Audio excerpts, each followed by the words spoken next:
10 years have passed since the incident, and the kids have grown up. "Mom, don't forget tomorrow is Grandpa's anniversary," said my independent daughter, munching on bread as she dashed out of the house. "I'm off, Mom. Don't forget about tomorrow," reminded my responsible son, now a working adult. Our family has been watched over by my father, who left this world 5 years ago. My children became my support, helping me take care of him.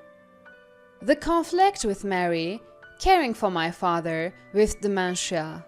I regret having my son and daughter, still so young, go through such tough times due to adult complications. Maybe they just wanted to play freely with their friends. I thought this, watching the grown backs of my 2 children. My name is Karen. At 30, I married Jim, my senior at work, after a grand romance. We had a son and a daughter and even acquired our dream home. I believed our humble but happy days as a family of 4, with my gentle and kind husband, would last forever. But then, our happy times didn't last long. Shortly after our daughter's first birthday, both my husband's father and my mother passed away, and 2 years later, my beloved husband departed for heaven. I was 45 when my husband passed. My son Robert, just starting 6th grade, and my 4-year-old daughter Betty, attending a childcare center. How would I raise these children alone? The grief of losing my husband and the surge of anxiety overwhelmed me. Yet, I resolved to stay strong and protect my children, vowing never to cry in front of them.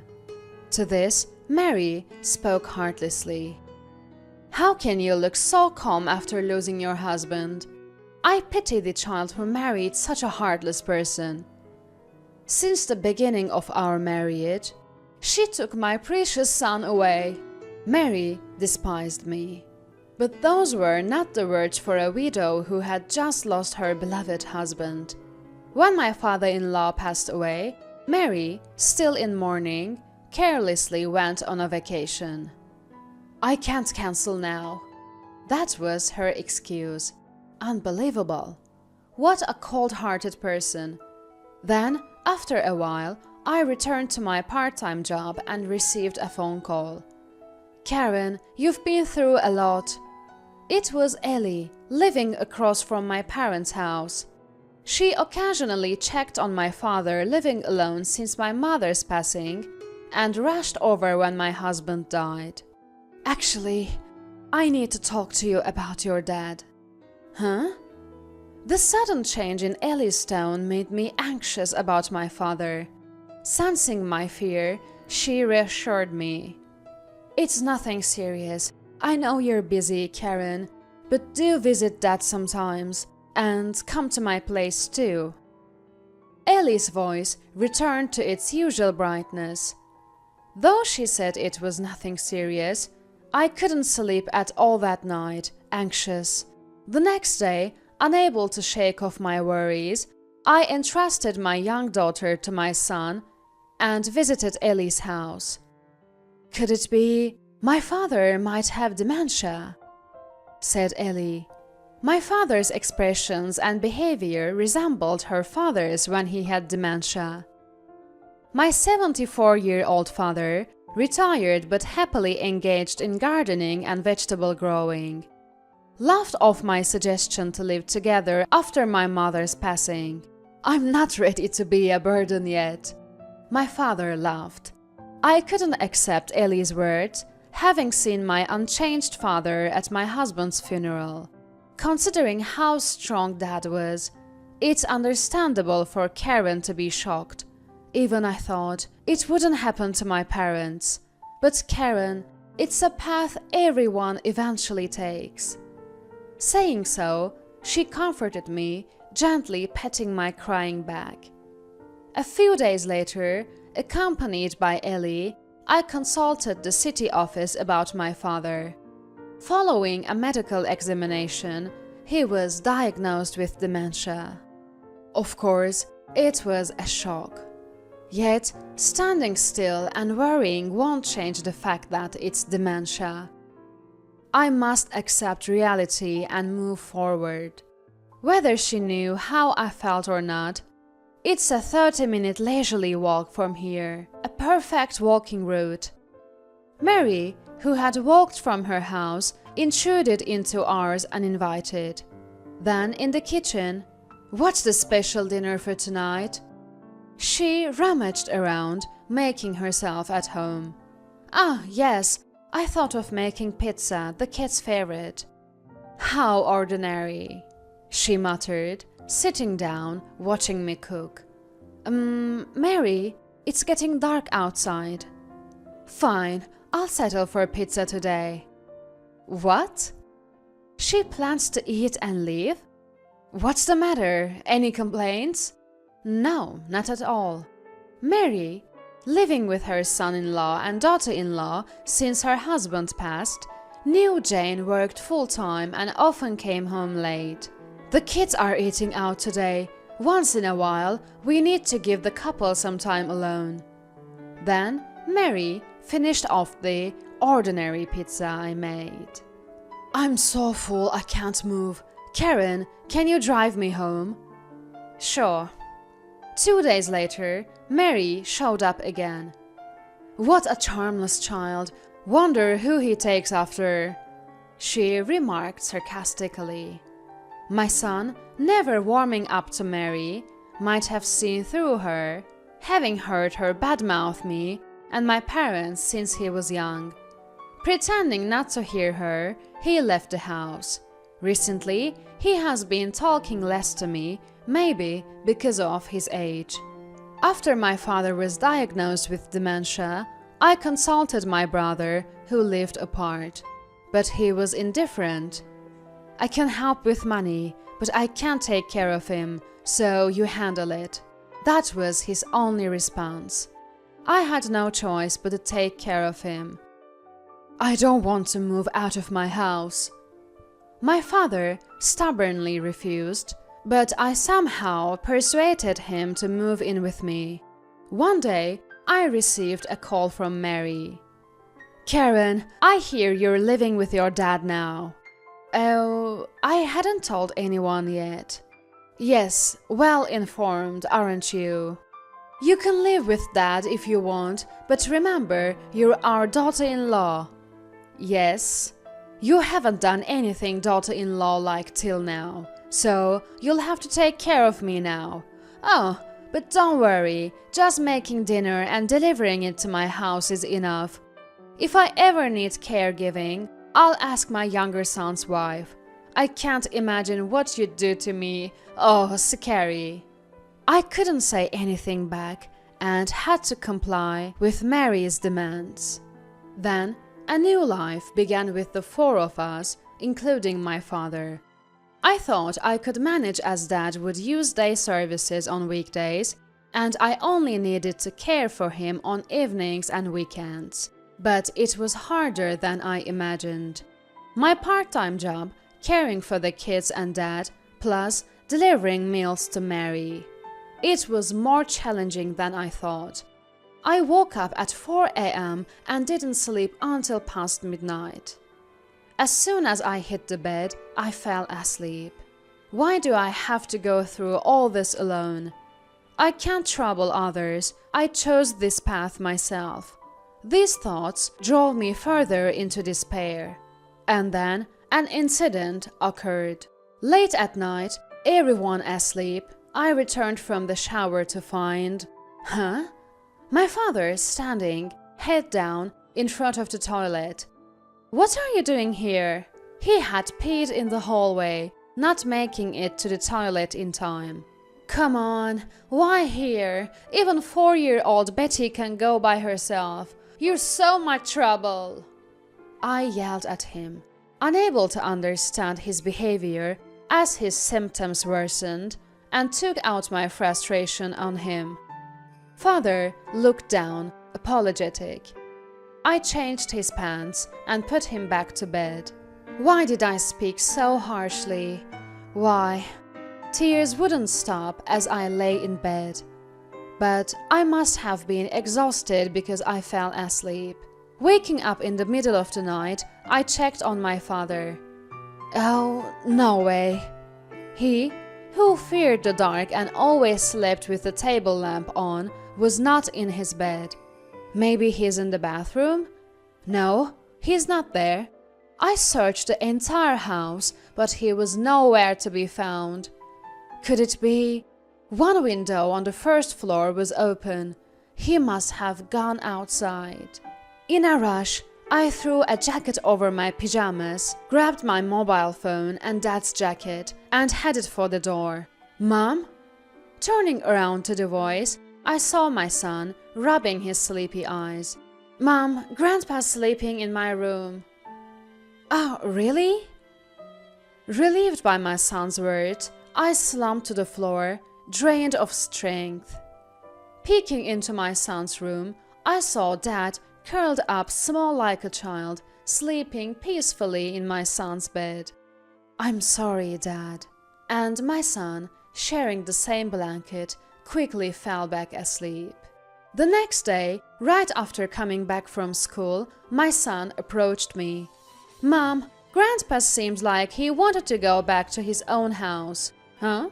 He told me about last night. Let's take him home. We can live there with him. Robert, I'll help out, Mom, so you don't have to struggle alone anymore.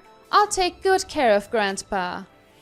My son, who had always adored my father since he was little, had been concerned about Dad after Mom passed away and often visited him. I had thought he was still just a kid. Then I made up my mind. Let's sell this house and live in my childhood home.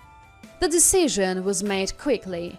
I started renovating our old house to make it comfortable for Dad. Of course, the money for this came from my brother. I also began to tidy up the house we were living in.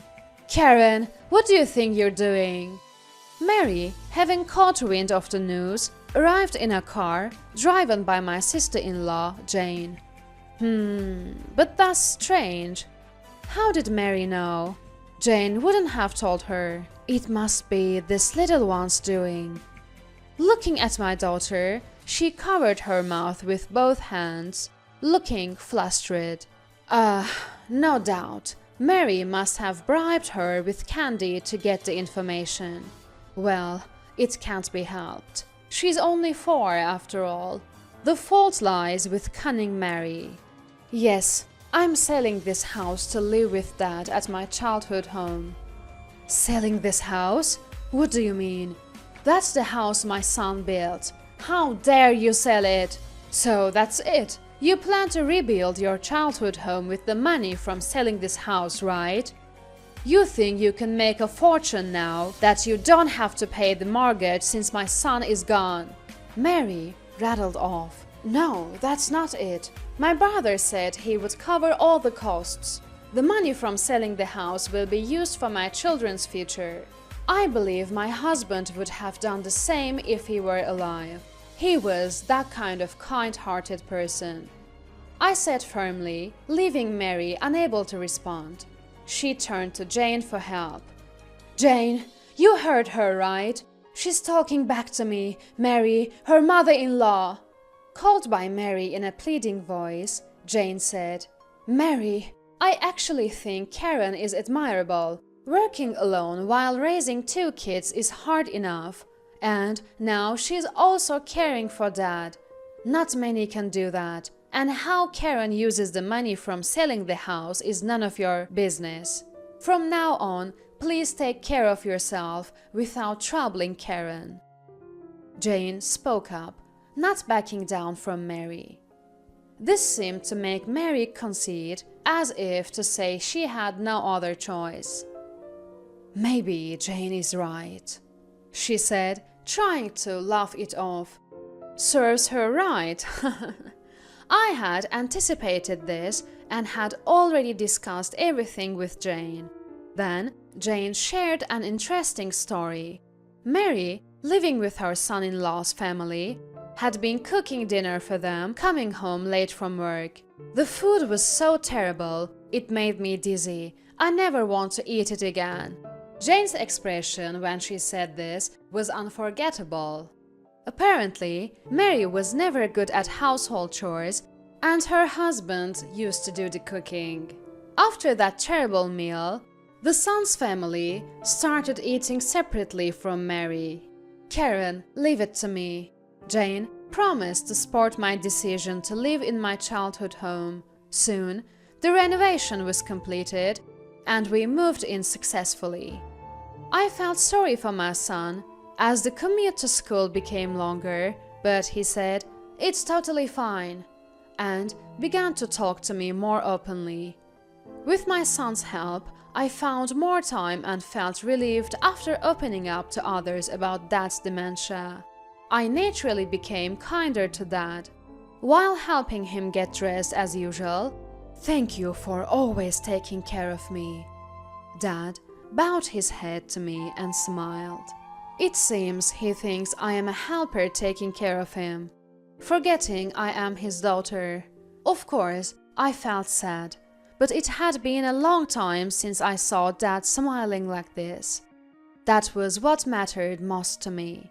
"Hello, Karen. How have you been?" One day, Mary called. I couldn't help but sigh. I had just recently gotten relief from Mary's stress, thanks to my sister-in-law. "Yes, I've been very well. How about you, Mary?" "Nothing much has changed. How is Dad?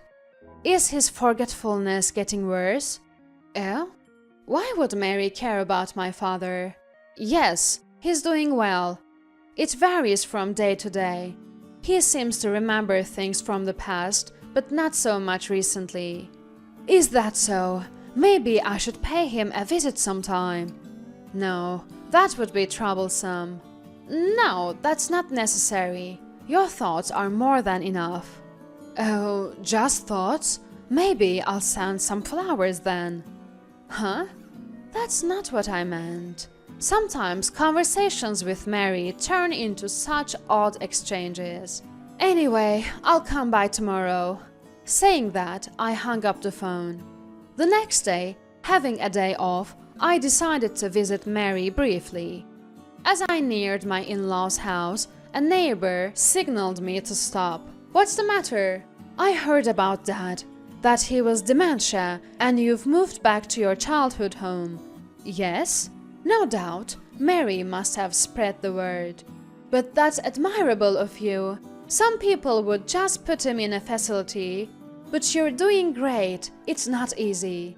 I was expecting a snide remark, but that wasn't it. "Let me know if you need anything. We should all help each other in times like these. And don't worry about that gossiper. Just ignore her." She laughed. The gossiper? Right. I had completely forgotten. Mary isn't very well regarded in the neighborhood. A neighbor at my father-in-law's funeral had quietly told me. "It must be hard with Mary around. She's such a worry." She secretly told me about Mary. I remembered how they called Mary the gossiper for always sticking her nose into others' business and exaggerating stories. "Oh, Karen, you're here?" Perhaps hearing voices or just by intuition, Mary came out of the house. "See you then." The neighbor quickly went back inside, as if not wanting any involvement with Mary. "What were you two talking about?" Mary always needs to know who's talking to whom in her absence. I thought it would be troublesome to go out with her any longer. "Sorry, Mary. I have to go pick up my daughter. See you." I waved with a smile and drove off. "Robert, I'm off to work. Take care of Grandpa and Betty, okay? Call me if anything happens." I handed my emergency mobile phone to my son and left for work. During work, my phone vibrated in my pocket. Answering the phone, "Mom, something's wrong with Grandpa. Please come home quickly." My son sounded panicked. I felt it was serious without asking for details. Understood, I'm on my way. I explained the situation to my co-workers and headed home. Approaching the house, I saw a police car parked in the nearby vacant lot. Oh, what? No way. At the front door, Ellie and my daughter, who was clinging to her and crying, stood. Karen, it's terrible. Go to that room quickly. Huh? Entering the room, I saw Dad cowering behind my son in a corner. Ah, Rolla, you're back. This woman. She did something terrible to your daughter. This woman. Dad, thinking I was his wife, pointed accusingly at Mary, who was sitting pale-faced. A police officer stood next to Mary. I didn't do anything. Henry suddenly attacked me. Mary was ranting. No, Grandpa did nothing wrong. My son retorted, visibly shaken. You can relax now that Mom's here. Tell us honestly what you saw and heard.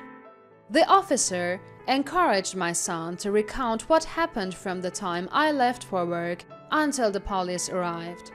Let's recreate my son's story. Ah, Grandma. Mary unexpectedly visited our house where my son, daughter, and my father were.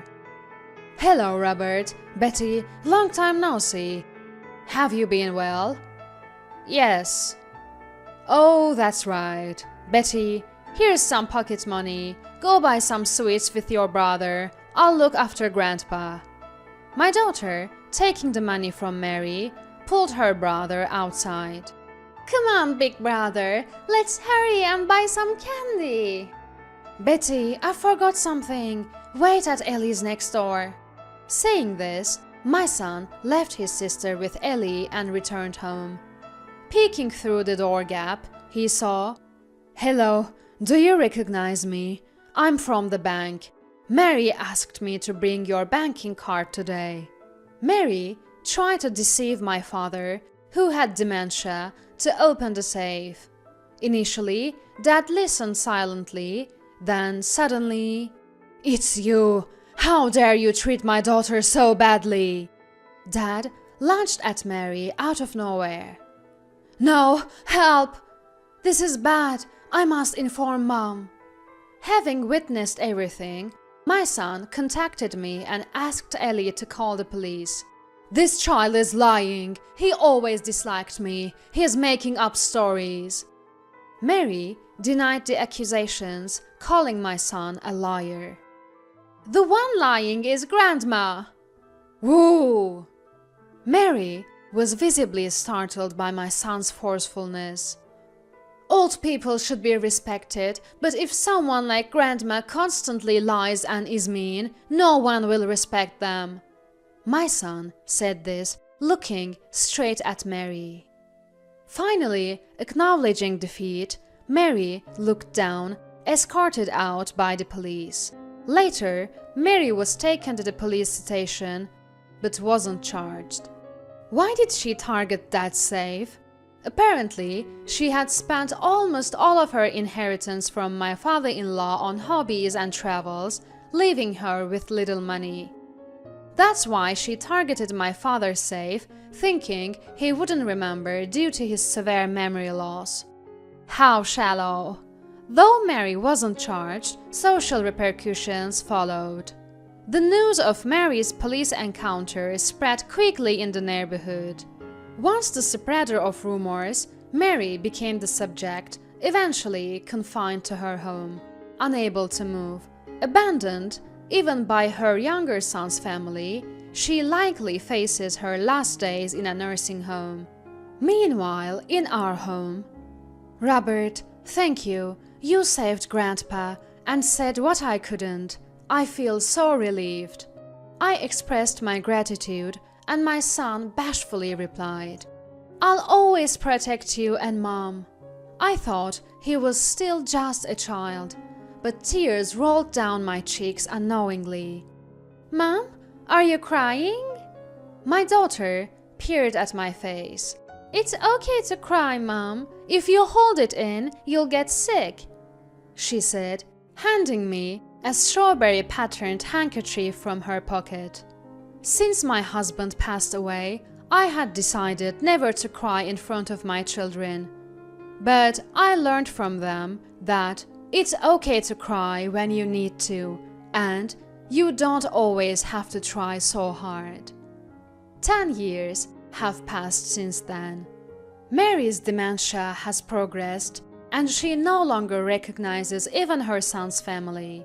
My father was called to heaven 5 years ago, peacefully passing away in our bed, holding the hands of his grandchildren. I saw a tear trickle from his eye. I placed flowers before the portraits of my parents and husband and look out the window. The autumn leaves in the park flutter down, painting the ground red.